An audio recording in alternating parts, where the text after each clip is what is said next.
What is a drawing style? What do we mean when we talk about an artist's drawing style? And where does it come from?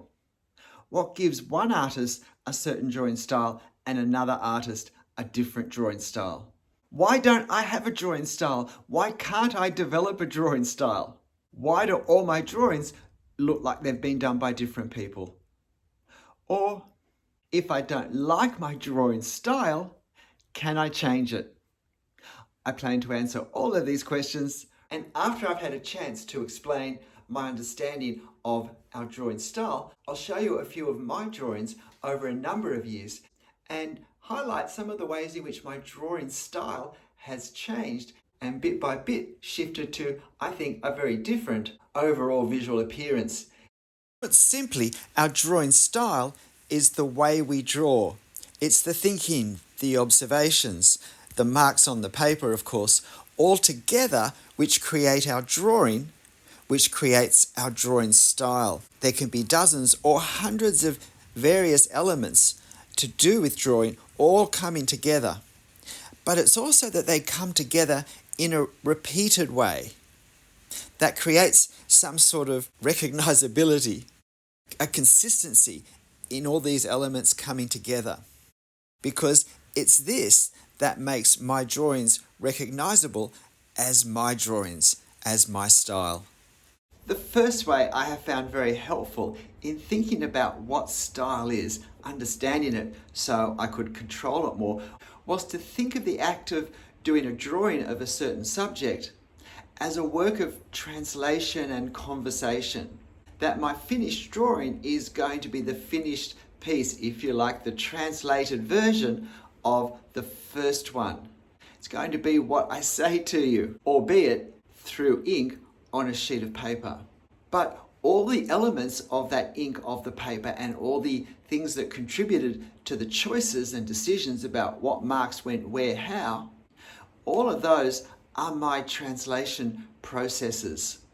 The way I look at what's on my reference, a photo of a three-dimensional scene in a two-dimensional format, and I work out using a pen or whatever I'm using, how I'm going to capture that, how I'm going to translate from, if you like, one form to a totally different form.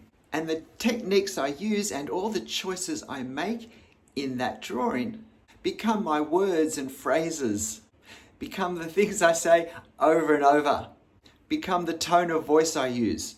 I often think of it as becoming like my accent, although of course I don't really have an accent. But I'm seeing something in one form, either I see it in 3 dimensions in life, or I see it as a 2-dimensional photo with all the challenges that gives.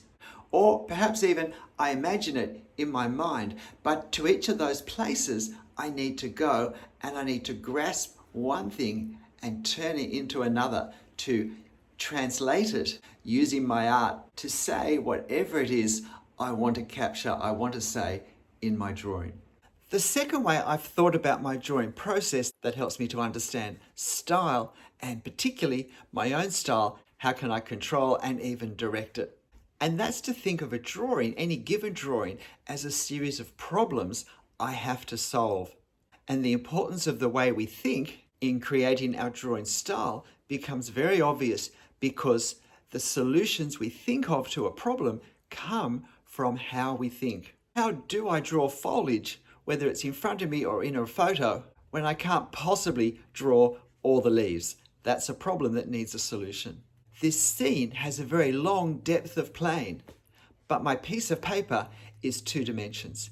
How can I create that effect? I have an ink line. How do I create darkness? How do I create grayscale? How do I show that something's a really sunny day? These are all problems, if we're drawing, that need solutions. And it even comes into what pens do I use? Or what pens do I use when? All of these questions, all of these problems that each need a solution, together, the way we think through the problem, perhaps experiment and choose solutions to these and countless other questions, all of these decisions and choices from our thinking creates our style. But one of the things I like about these two ways of thinking is that they both make clear that our drawing style comes from many, many, many, almost countless individual elements that combine together. So it's not a simple thing, and it can be simplistic to think that we can just change it. Which brings us to our next question, which you may possibly have, which is, why don't I have a drawing style? Why do all my drawings look as though they've been drawn by different people? Well, you may have begun to catch on as to why you might not have developed a drawing style, your own individual recognizable style yet, from the things I've said earlier. But the key thing about developing a drawing style is the consistency of the way we respond to the challenge of whatever reference we have in front of us or in our mind, and how we capture that, how we represent, how we present that on the paper using whatever media we want to use. How we think, the issues we see and understand, the ones we decide to tackle, the care with which we give to our thinking, and then the care to which we give our solutions, the way we put our marks on paper, the time we spend putting our marks on paper, all of these things together as we do them in a consistent, repeated way, even predictable way, starts to create my style. So if I'm not creating a style, the most obvious reason for that is that every time I draw, it's in a way that can be very disconnected from the drawing I've done before. So if I feel I haven't developed a drawing style, it means that I haven't yet fallen into a rhythm, into a pattern, into a habitual making of similar choices because I'm happy with the outcome, with all the various problems or issues or translations that need to be done from my reference to the paper. And can I say, if we're in the habit of copying the drawings of other artists, we will never develop our own style in any way, because we will be copying the result of their thinking. If we want our drawing to look in their style, and this is why beginners at any creative process often don't develop a style for some time, because they're still sorting through the various ways of doing things. They're still working out what even can be done, let alone come to a solution that they're able then to use over and over again enough, hopefully perfecting its effectiveness, and reach the point where these solutions have become really quite intuitive in the apparent ease with which the artist puts them on the paper.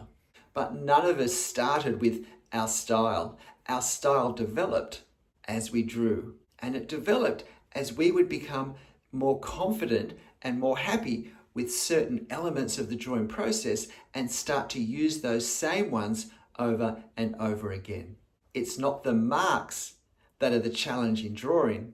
It's choosing what marks to go where in what way that is the challenge. It's the creative thinking process. So how then do I develop my drawing style? Or how do I change it? The best way forward is to stop thinking about your drawing style and to start thinking about improving your drawing skills. Wanting a drawing style often comes from an impatience of wanting to have nice artworks in our hands at the end of our drawing sessions, when in fact the time and energy I put into thinking about that, I would be much better off just working at whatever step by step, whatever I'm up to in my drawing development, in seeking for accuracy, in seeking to capture effect, and certainly if I'm beginning, taking some risks and exploring other ways of doing things. It's only once we've developed our skills, our technical skills, our ways of thinking, it's only after we've experimented for some time that we start to see the options we have and that we can use to create our drawings and therefore to create the style which is naturally ours. I think every person does have their own individual drawing style. I think it's a mistake to want to surrender the one that's uniquely mine and grab one that belongs to someone else. But the great thing that can happen is that their drawing style can be, if you like, almost consciously integrated in some way into my own. Because when I study hard the techniques of a drawing that I really like, that I really wish I'd drawn, and I can start to examine the processes that the artist used in this particular drawing for these particular situations. Then I can, if I want, try using those same solutions in some of my drawings.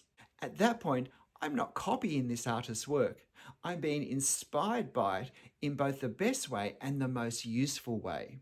But because whatever that point is, I'm integrating it into my overall way of drawing, it ceases to be this other artist's drawing style and it actually becomes part of my drawing style. So we can make choices to direct our style in certain ways. And some of the bigger picture questions we ask also affects our style because it affects what we draw. It affects the speed with which we do it. Certainly doing most of my drawings for YouTube videos for the last year or two has had an impact on my drawing style. But it doesn't happen in any one drawing.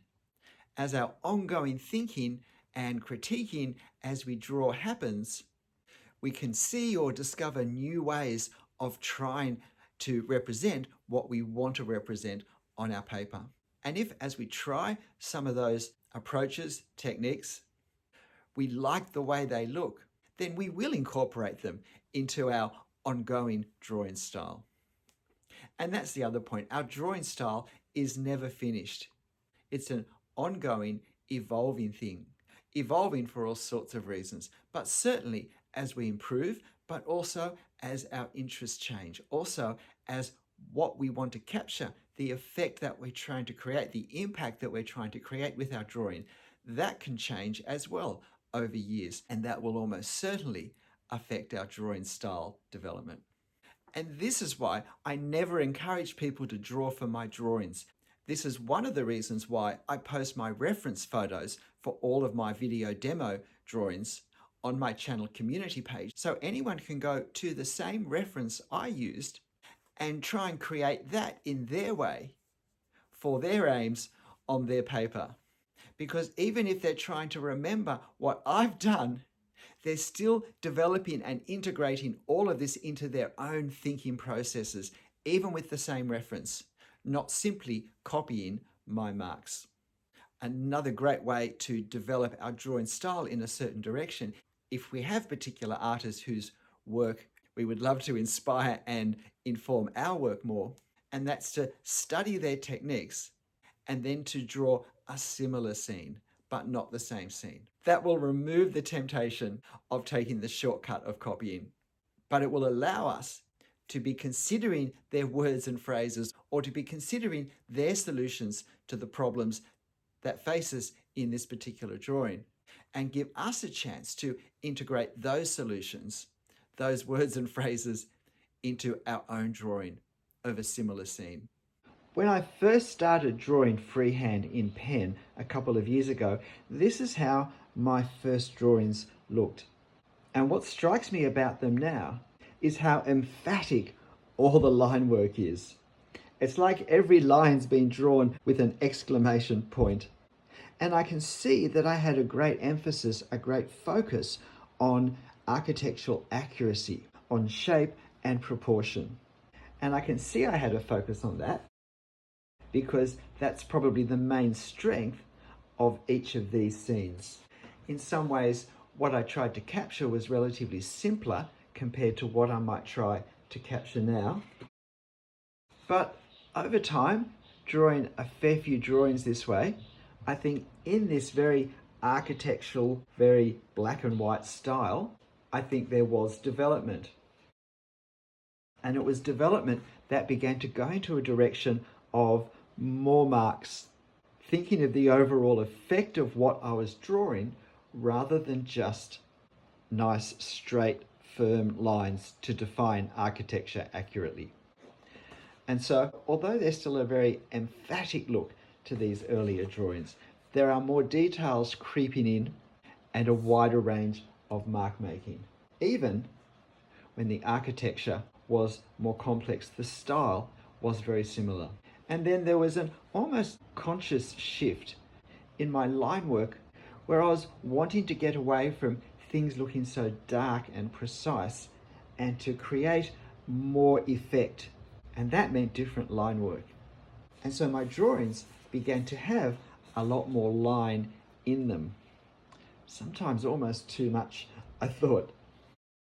But I was starting to see more possibilities with lines than just capturing outline. As my confidence developed, a somewhat looser, more casual style of drawing, even of classical architectural forms, developed. And I became more interested as well in trying to capture the effects created by value of light and dark in a scene.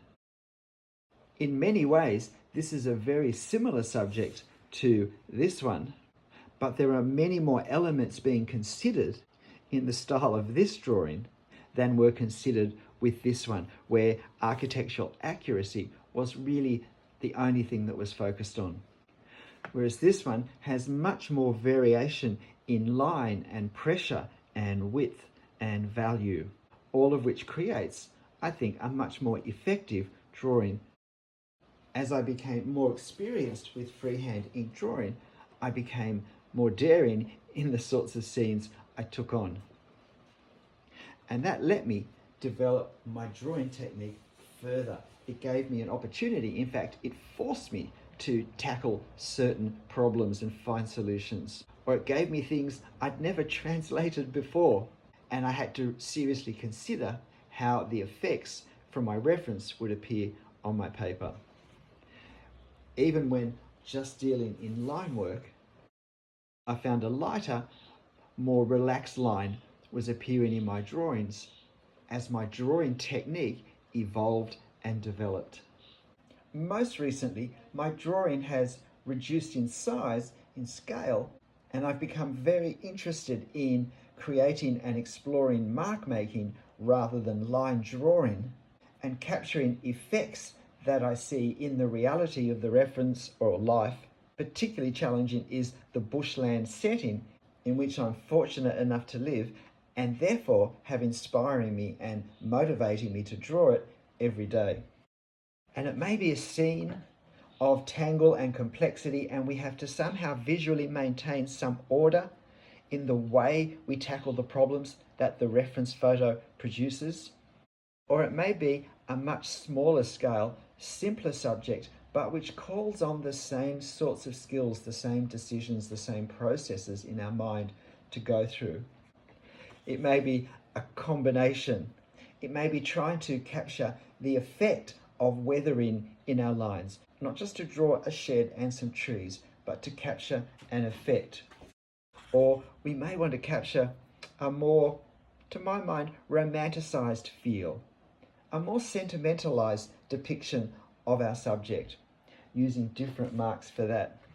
Or we might want to represent the boldness and the severe classical lines of architecture contrasted with the foliage of a tree. You might want to be capturing the effect of sunlight, of contrast between light and dark. All of these things push me more in exploring new possibilities for translating or solving problems. And particularly of late, I've been looking at more effects, different effects, again, beyond even depicting what we see, but to try and create, to try and even evoke a feeling. My architecture doesn't have to be grand to be interesting. But the marks used to create one versus the marks used to create another are very different marks. And I think they demonstrate well an example of the process of our drawing style develop as our skills improve, as we have more and more things that we can do well without thinking, and therefore free up more brain space to consider more things that we could possibly do in our drawing. And as we discover things that work well, we can use them over and over again in a way that will start to make our drawings look quite characteristically the same. There'll be similarities in the mark making, even in the subjects or in the composition or in the contrast. There will be similarities in style that point me out as the artist in all of them, because these are the sorts of solutions to the problems thrown up in a drawing that I now consistently and happily use. I can only guess where my drawing will be in another few years' time. G'day, I'm Stephen Travers. I hope you enjoyed this little trip down my drawing style memory lane. I actually found it very interesting to really consider how has my thinking changed, because it's really the change in thinking that changes the marks we make, the way we make them, that changes the way our drawings look. And I hope it's been helpful for you. But look, whatever you're drawing, however you're drawing it, wherever you're at in your drawing style, whether you're happy with it or not, make sure you have fun. I'll see you next time. Bye.